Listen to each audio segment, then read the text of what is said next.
Job advertisements crash. Let's have a look.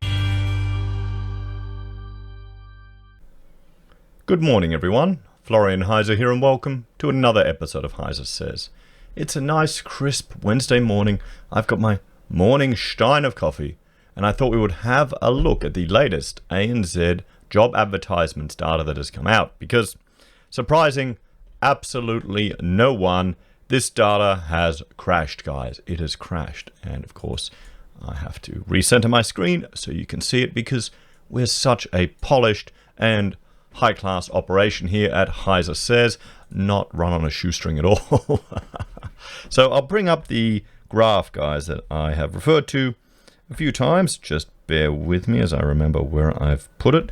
Job ads, you can see seasonally adjusted and trend-wise, they have taken a sharp turn. Look at that seasonally adjusted dive, guys. Look at that dive. Now, considering our economy is in hibernation or lockdown, I wouldn't be surprised with these results.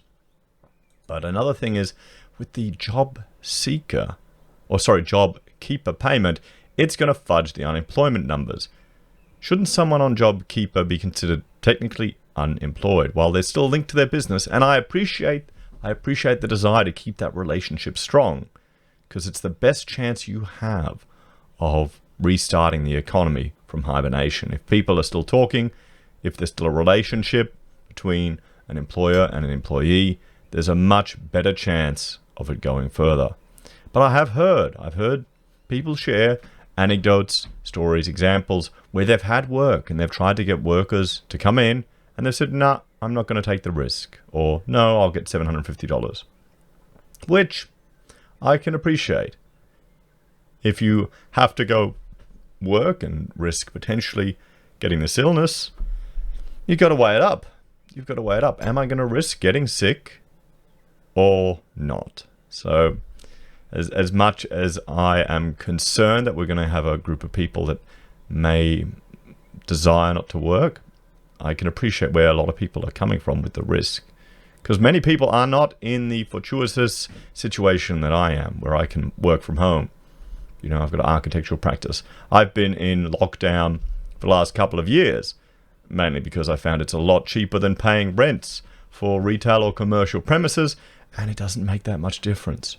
That's the question I will throw to all of you guys. But after all of this sorts out, be it 6 months, be it a year or 2 years, do you think the commercial property will take a hit, or will our civilization adapt to working remotely? Will, instead of having a dedicated commercial office for your team, will more people work remotely, have more flexibility, and maybe you just go to a meeting office that you hire or a temporary space? I remember I had a coffee with a gentleman once, and his entire business, it was like 40 staff, it was a legal practice, and they didn't actually have offices. Everyone worked from home, and they developed an app to catalog wherever they could work for free, get free internet, where they could have time. It was all available on there. And I thought that was very, very interesting. I guess you can do it with businesses where pretty much all you work in is Excel and Office. But maybe, I guess, with a high-end graphics card, you could do it for architecture. You could do it with a lot of things, lugging a huge laptop around. Let me know, guys. What do you think? Do you think I'm just being crazy there, saying that our culture will change to the point where it may have an impact on commercial property? Or do you think people will want to actually get out of their homes and go stir crazy, because we're hearing of that more and more? So let's have a look at this. ANZ Australian job ads fell 10.3% month on month in March to be down 18.2% year on year. Wow. In trend terms, job ads declined 2% and 13.1% year on year. So that 18.2 seasonally adjusted year on year, that's nearly 20%, everyone. That's huge. That is huge. So think about this. We've got the RBA pushing businesses to borrow money, small businesses to borrow money. And we're seeing here a decline of nearly 20% in job ads year on year, seasonally adjusted. Who is going to borrow this money for their business? Who is going to be expanding? This, I would say, is a lagging indicator or a leading indicator of the potential expansion of the economy. It's showing us that it's going to contract. There are no businesses out there are looking to take on more people. Because that's what you do when you get busy, when you've got work lined up, you're thinking, okay, we've got this project coming up, we're flat out here, we should probably take another person on now so we're ready for when that big job comes, that they're trained up, ready, we can hit the ground. So what do you think, guys? Do you reckon? ANZ senior economist Catherine Birch commented, job ads fell more than 10% in March, the largest monthly fall since January 2009 during the GFC. Most of the fall occurred over the second half of March as Australian illness cases escalated, restrictions on movement tightened, and shutdowns of non-essential services broadened. There are some areas where demand for labour may have increased, including healthcare, supermarkets, and some parts of manufacturing and financial services. But overall, demand for labour is likely to pull back further as the shutdowns continue. Prior to the JobKeeper payment announcement, we forecast that more than 1.1 million workers could lose their jobs and the unemployment rate could rise to a peak of 13% in quarter 2, and it's currently 5.1%. And remember, this is the ABS data. If you look at the Roy Borgen methodology for measuring unemployment, you generally double it. And then if you add the underemployment to that, it just gets even worse. However, we think the JobKeeper payment will keep more workers employed and reduce the peak in unemployment, the economic version of flattening the curve. So here we have the data here that you can see. I mean, there you go. Look at that job fall in the GFC. Wow. Look at those job advertisements. So it just had peaked. So we weren't even at the same level. So we'll scroll down here. So ANZ, job ads and unemployment. So you can see here, this is the job ads on the right-hand side, the percentage of labour force inverted, and the unemployment rate left-hand side. So you can see here, there seems to be a bit of a correlation between the two. But, unemployment rate, left-hand side, we'll have to keep an eye on it. ANZ job ads and ANZ job vacancies. There's the ABS job vacancies, and the ANZ job ads. So job vacancies from the ABS are higher, percent of labour force. And, well, here's a question. Are people in the JobKeeper, are they still in the labour force, according to the ABS calculations? That would be one. I'd hope that they'd have to be, wouldn't they? They would have to be. Here's the employment growth trend on the left-hand side.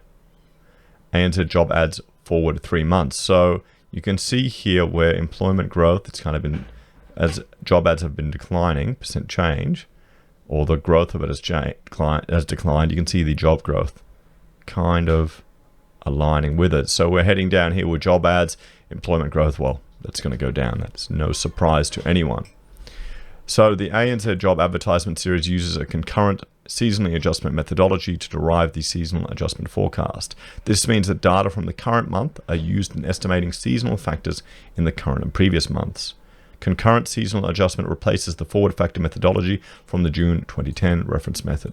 Okay, so, I mean, I'll let you go through the technical appendix. If you are so inclined, you can find the links to everything I refer to on my website, but we can look here. Look at these changes. There you go, 18.2% negative. Look at this. Jobs have been going down, well, since August, haven't they? Job adverts have not been looking very good on these seasonally adjusted numbers.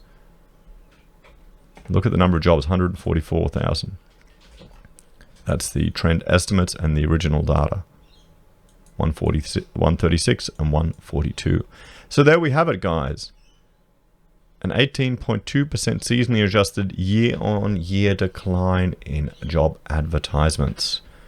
Not really the news that everyone wants to wake up to on the morning, but certainly not a surprise to anyone who's been following the economy or to anyone who has got friends in business. This is the thing. I don't understand the push for small business and medium enterprises to borrow in this environment when we can see these things right here in front of us showing that confidence is gone. And I mean, let's have a look here. I'll bring up another one. Where is it? Business and business confidence. I'll have to get this data from the NAB when it comes out. I mean, there you go. Business conditions, business confidence. We'll have to see how that's going. I mean, let us know in the comments, guys. Are you confident in business conditions and business confidence? 18.2%. That's a big cut. I have to wait and see next month. Anyway, everyone, thank you all for watching. As always, please let me know your thoughts and opinions in the comments below. If you're a fan of the channel and you want to support us, there are a few ways you can. You can share the video, help the channel grow, like, comment, interact. It's a really effective way to let the algorithms at YouTube know that people like watching this stuff.